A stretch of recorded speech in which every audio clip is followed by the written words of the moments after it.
Hey guys, Dan Heilman back with another Dragonheir video. Today I want to talk about everything I love and everything I hate about this game. So basically I want to talk about all the things they did great and all the things that I think they can improve on. I have kind of a list on my spreadsheet.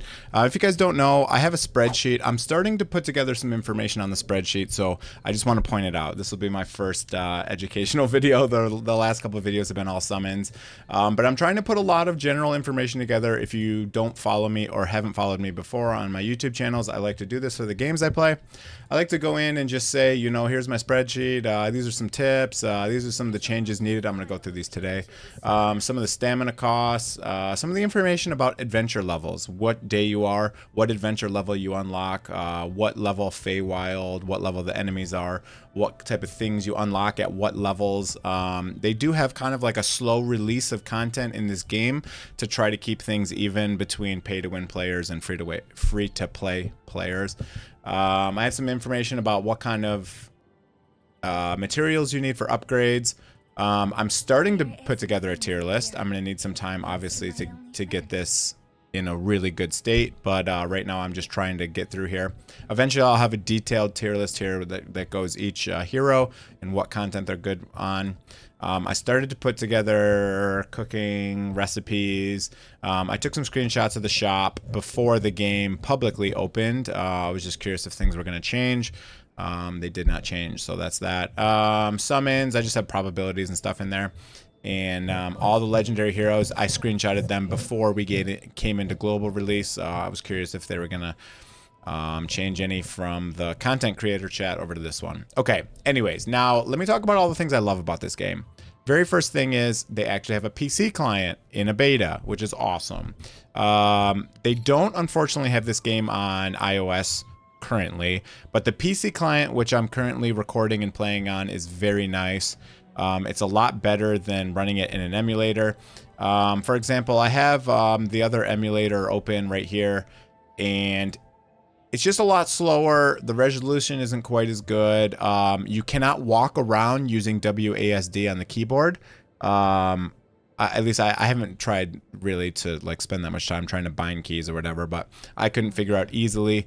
When you're here, you can easily move WASD. W goes up, S goes down, A goes left, D goes right. You get it. You can hold two buttons at the same time to go in a 45-degree angle if you want. You can interact with people and things by hitting the F button, which is interact. You can change a bunch of different resolutions and all sorts of different stuff in here. Big fan of this PC client. It's really nice. Now, I want to say one thing I really, really enjoy about this game is they made it totally different, okay? They didn't just take most of the idle games nowadays. They just take what AFK Arena did in the very beginning and what other idle games did, and they just use that. And they just use this formula. They put out the same exact stuff. They just, you know, redesign some of the characters and abilities, and they do the same thing. They didn't do this with this game. This game is completely unlike any other game I've ever played. It's kind of like a mix of like Path of Exile and Diablo 3 with the run around open world killing stuff. And Diablo 3 because of the seasons. You know, Diablo 4 is going to have seasons as well. So we're in Season 0 right now, which is the beta. Season 1 comes out. And they can do... They wipe everything besides purchase materials, so your heroes and stuff stay, your artifacts stay. Not your artifacts. Yeah, your artifacts. Your gear does not stay. So it's gonna be really cool. They can do balance in between all these things. And I just think that in the future, once they make some changes, which I'm gonna talk about, I think this game is gonna be really, really top tier. Now, I want to say battles are really fun. I just like the way that they have everything. You can change your followers. There's cooking, there's summons, there's just all sorts of really cool stuff that you can do in this game that I really haven't seen in other games. Like this even is really cool. Right? So if I've seen people get legendaries out of here. I've seen many screenshots of people getting legendaries. You have to roll a 20. If you roll a 20, you get a legendary. If you don't roll a 20, you don't get a legendary. You get mostly commons out of here. Let's do one more. I'm looking for a healer. I'm really looking for a healer. Give me a 20. Give me a legendary. Let's go. 14. Okay. I think 15, maybe you can get an epic. I think anything below that, you get a rare or common. Okay, so Big fan of a lot of the stuff they've done in this game. Now, let me talk about things that need to be improved. One thing is these summons need to be less expensive. The 3% summon rate is great. It is very high. 3% is a very high summoning rate, but they're very expensive to buy. In US dollars, they're like $5 each, which is one of the most expensive in any game. The other thing is free-to-play players do not get a legendary. They will probably get one by the end of the season, but I do think they need to increase maybe the very first pity. So the way pity works is you have a pity of 35. A legendary hero will be guaranteed after 35 attempts upon successive failures. I think the very first pity should be 5. You get 5 dice, you get your very first legendary, and then it should roll into 35. Because if players come into the game and they play 2-3 weeks and they don't get a legendary, they're going to quit the game. You need that little bit of a dopamine rush to, you know, keep you playing. It's just like golf, you know, you hit that nice shot really close to the hole and it keeps you playing. If you don't get a legendary, I see so many people complaining, I can't get a legendary. You can only use commons in this game. Why do I only get commons? People were spamming it for the first 2 days. How come there's only commons in this game? No epics, no nothing. The next thing I think you should change is I think the purple dice should have a very, very small chance to get a legendary. I don't care if it's 0.01%. Give people a very small chance to get legendaries out of the purple dice. Games just don't do it this way. I get how earlier I said don't copy, you know, they're not just directly copying, but most games have a cheap summon that has a very small chance for a legendary, and then the better summon that has a higher chance. I do think there should be a very small chance to get a legendary for the purple dice. I think that will stop most of the complaints about, you know, free-to-play players, summons are too expensive, blah, blah, blah. So that covers this point here. First pity should be soon. As I said, if they don't get a legendary really quick, they're going to quit. Purple dice should have a small chance for legendary. I talked about that. That's very important in my opinion. Now, the multi-battle thing. There's no multi-battle for players who don't spend money. So I think that kind of needs to change. Let me just show you real quick. So if you go to the store, you go to these, you can see here, free auto battle times 30. If I'm spending money, don't limit my auto battles. There's no point. You don't get a lot of stamina anyways. So why limit it to 30? And then give free-to-play players some auto battles. I don't know, 10, 15, maybe even give them 30. And then give people who have this pass, give them infinite. Because, like, I run out of it because I'm buying stamina. Yeah.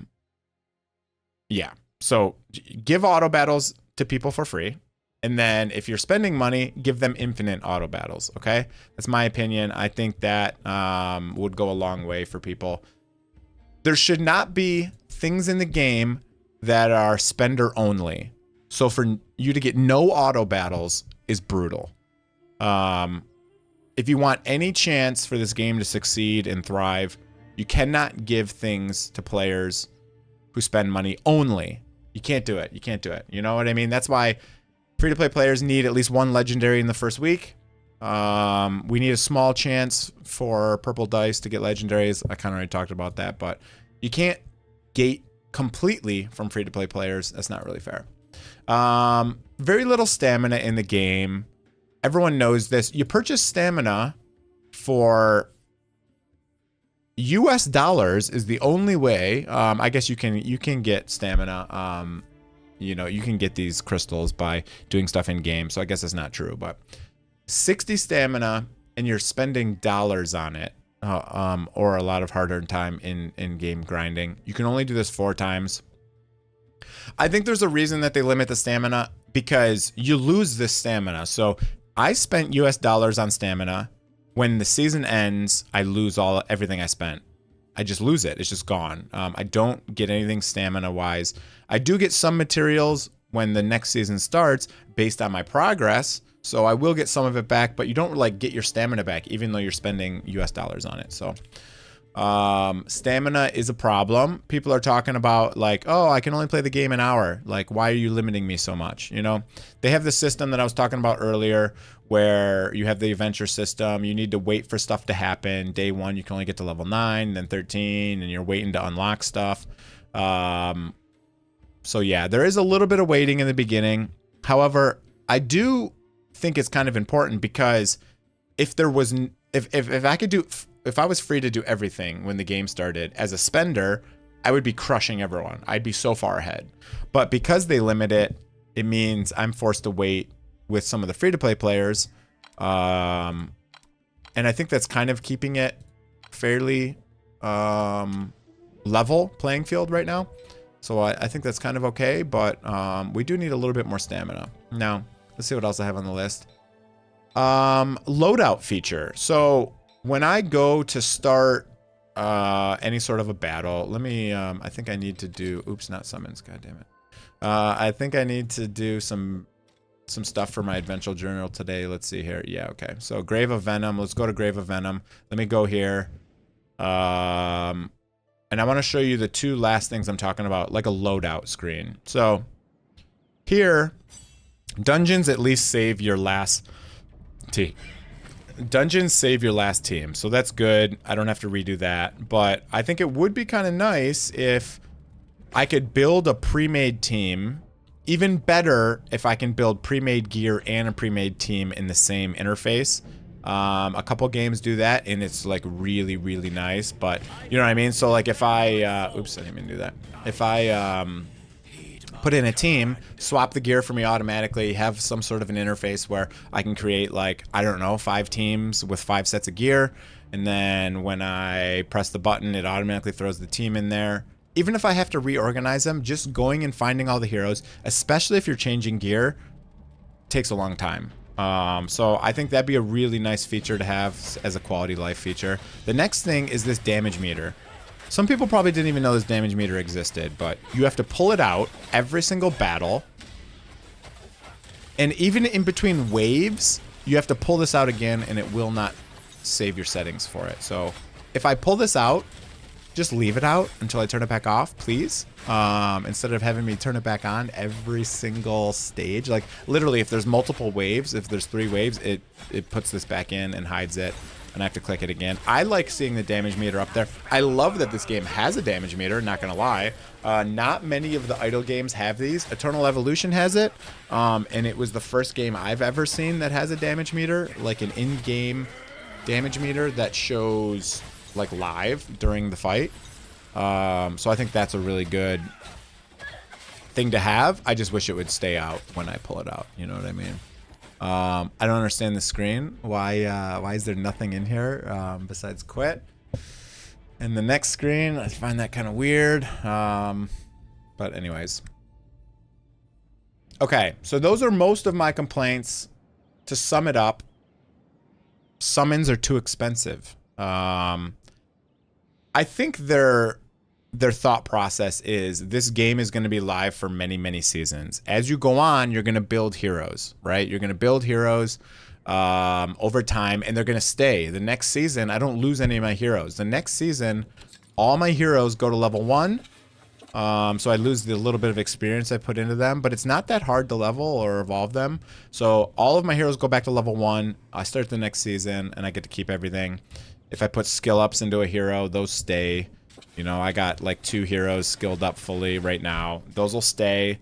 If I enhance any of my heroes, like if I get an extra one, like this girl, I just got an extra one actually. Oh, I'll show you that for the video. So if you didn't know, if you hit enhance, inspiration, I can put inspiration in, and this hero is going to get reduce the hero's crit damage taken by 20%. That's kind of nice actually, for like maybe PvP or something. So, and you also get some stats. So when you get a dupe copy, you can see kind of behind me here, you can level up the inspiration level like this, boom. And then you can see, all right, the next one's going to be this. And then, you know, when inflicting a debuff, there's a 70% chance of extending its duration. Wow, it's actually really good. These are really good. Another complaint, though, my last complaint, I thought I had this on here. Oh, yeah, I thought I had this. Epic heroes need the inspiration system. Okay, this is a perfect segue into my last and final complaint about the game is there is no inspiration system for epics. So it's really hard to access for free-to-play players, right? So for my epics, I've got a crap ton of all of these epics, but you can see there's no inspiration here. There's nothing. You can't do any sort of inspiration with epic heroes. I think they should be. It doesn't have to be super strong inspiration traits or whatever, but this is a collector game. This is a collector game. So it feels bad that every time I summon, so purple dice are basically useless for me. You know what I mean? Like I summon these and every time it's a duplicate and it gives me nothing for it. It gives me some random shit. I don't even know what it is. I'll show you. I'm sure I'll get a duplicate epic right here. I'm sure I will. Nope, we'll get all blues. Every single thing is a blue or a common. Okay, so we get nothing. But anyways, all I get is this if I get a duplicate. You know what I mean? And it's like, cool. It's a collector game. Let me collect the epics as well. Let me, you know, use the inspiration to power them up. I think that's important. But, okay, that's all of my complaints about the game. Things that I think would improve the game going forward. Comment below. Let me know what you think. If you agree with a lot of these, if there's anything I missed that you think would be very important to have, feel free to comment below. That's gonna be it for the video, guys. I hope you enjoyed it. If you did, hit the like and the subscribe button. Have a great day, everyone. See you guys.